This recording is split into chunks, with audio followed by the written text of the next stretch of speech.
जैसा कि हमने अब तक देखा कैसे तिम्बा ने भैरव दैत्य को भगा दिया था और आज सुबह तिम्बा की माँ उसे प्यार से उठाती है। इसके बाद माँ और टिम्बा नीचे जाकर नाश्ता करते हैं। टिम्बा की शरारत भरी बातों से माँ को बहुत हंसी आती है। दोनों हंसते हंसते बातें करते रहते हैं। अचानक टिम्बा कहता है कि वह बाहर जा रहा है। माँ उसे सावधान करती है, बेटा बाहर रात को जो हुआ उसकी वजह से रास्ता खराब है, उधर मत जाना। और फिर माँ की आवाज गूंजती है, टिम्बा बेटा, अरे ध्यान से जाना। टिम्बा बोला, हाँ माँ, आप भी अपना ख्याल रखना, मैं जल्दी आ जाऊंगा, बाय। और इतना कहकर वह तेजी से घर से बाहर निकल गया, जबकि माँ दरवाजे पर खड़ी उसे जाते हुए देखती रही। टिम्बा देखता है कि गांव के मुख्य चौराहे पर कुछ लोग इकट्ठा होकर आपस में बातें कर रहे हैं। रात में जो हादसा हुआ था वह बहुत भयानक था और यह देखकर टिम्बा का मन बहुत दुखी हो जाता है। इसके बाद टिम्बा गांव के समीप महाराज श्री दीनू जी के निवास स्थान की ओर जाता है। वहां पहुंचकर वह एक वृद्ध से पूछता है कि भगवान कहाँ है। वृद्ध उसे बताता है कि वे मंदिर गए हैं और वहीं मिलेंगे। फिर टिम्बा महाराज जी से मिलता है और श्रद्धा से उनके चरण स्पर्श करता है। महाराज जी उससे वहां आने का कारण पूछते हैं। टिम्बा विनम्र स्वर में कहता है कि गुरुदेव त्रिकालदर्शी है, उन्हें उसके आने का कारण पहले से ही ज्ञात होगा।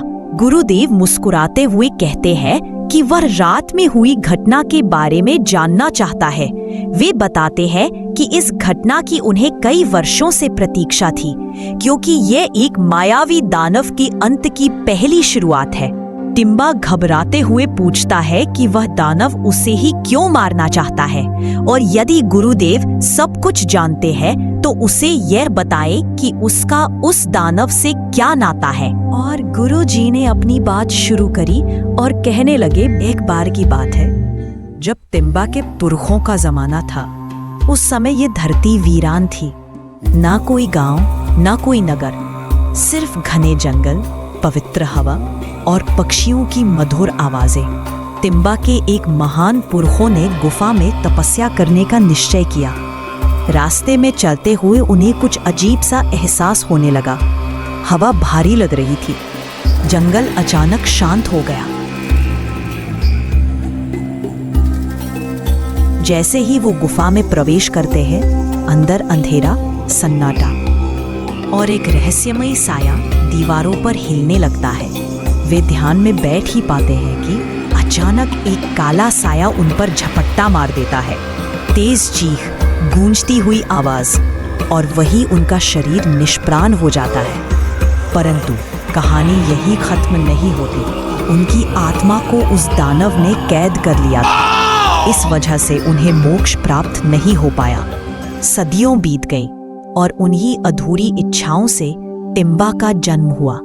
गुरुदेव गंभीर स्वर में कहते हैं, टिम्बा, तुम्हारा जन्म यूं ही नहीं हुआ है। तुम्हारे पुरखों की आत्मा आज भी बंधन में है और वही दानव जानता है कि तुम ही उसका अंत करोगे और अपने वंश को मोक्ष।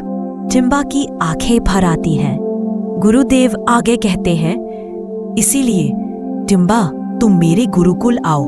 मैं तुम्हें ये सिखाऊंगा कि इन शक्तियों का सही उपयोग कैसे किया जाता है। टिम्बा हाथ जोड़कर कहता है, जी गुरुजी, मैं अवश्य आऊंगा। चलो टिम्बा, आज गुरुकुल का पहला दिन है और जैसा मैंने कहा है वैसा ही करना है बेटा। बाबा, क्या यहाँ पर सारे बच्चे जादूगर होते हैं? नहीं टिम्बा, यहाँ अनुशासन सिखाया जाता है और जीवन जीने का तरीका सिखाया जाता है। और हाँ, यहाँ किसी को परेशान मत करना।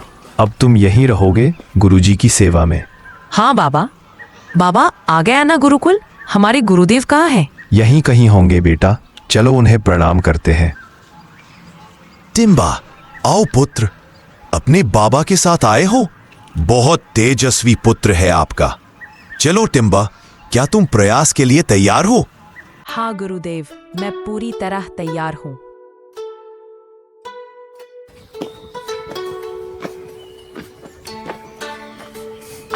ध्यान से सुनो टिम्बा, कभी भी कोई भी काम करने से पहले धरती माता को नमन जरूर करना। इस मंत्र से समुद्र वसने देवी पर्वत स्तन मंडिते विष्णु पत्नी नमस्तुभ्यम पाद स्पर्शम क्षमस्व में। इसका अर्थ है कि समुद्र को वस्त्र और पर्वतों को वक्षस्थल की तरह धारण करने वाली भगवान विष्णु की पत्नी, हे देवी पृथ्वी, आपको नमस्कार है। तिम्बा, क्या तुम तैयार हो? अब तुम्हें जो यह पत्थर दिख रहा है, इसे अपनी शक्ति से हवा में उठाना है। शाबाश। हाँ, बिल्कुल ऐसे ही।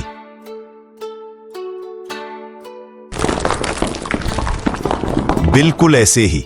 अति उत्तम वत्स, आज तुमने हवा शक्ति पर वश पाना सीख लिया है। पर याद रहे, तुम्हें इन शक्तियों को वश में रखना है, स्वयं इनके वश मत हो जाना। टिम्बा गुरुकुल के पास बच्चों को फुटबॉल खेलते हुए देखता है। वह उत्साह से बच्चों से कहता है कि वह भी खेलना चाहता है और बच्चे उसे खेलने के लिए बुला लेते हैं। टिम्बा फुटबॉल खेलने की कोशिश करता है, लेकिन उससे गेंद संभल नहीं पाती। वह जैसे ही किक मारता है, गेंद फिसल जाती है और सभी बच्चे जोर जोर से उस पर हंसने लगते हैं। यह देखकर टिम्बा के भीतर गुस्सा भर जाता है और अचानक उसके भीतर छुपी शक्तियां सक्रिय हो जाती हैं। अब जब वह फुटबॉल को मारता है तो वह गेंद बिजली की तरह तेजी से एक पेड़ से टकराती है।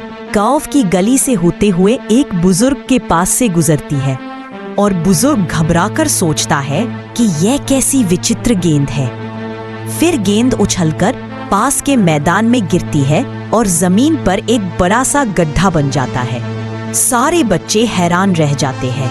उन्हें समझ नहीं आता कि ऐसा कैसे हो सकता है। टिम्बा अपने सिर पर हाथ रखता है और उसे एहसास होता है कि उसे ऐसा नहीं करना चाहिए था।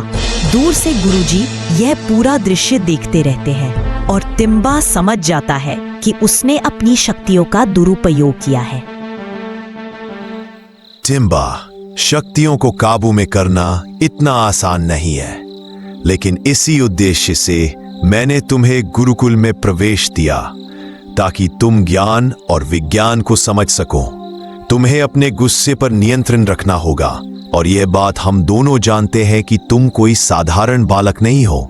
मुझे माफ करे गुरुदेव, आज के बाद ऐसा नहीं होगा। इसलिए इस रहस्य को सीमित रखना आवश्यक है। अंत में गुरुजी मुस्कुराते हैं और स्नेहपूर्वक टिम्बा को जाने का संकेत देते हैं। अगर हमारी कहानी अच्छी लगे तो वीडियोस को लाइक और चैनल को सब्सक्राइब करना ना भूलें। Thanks for watching.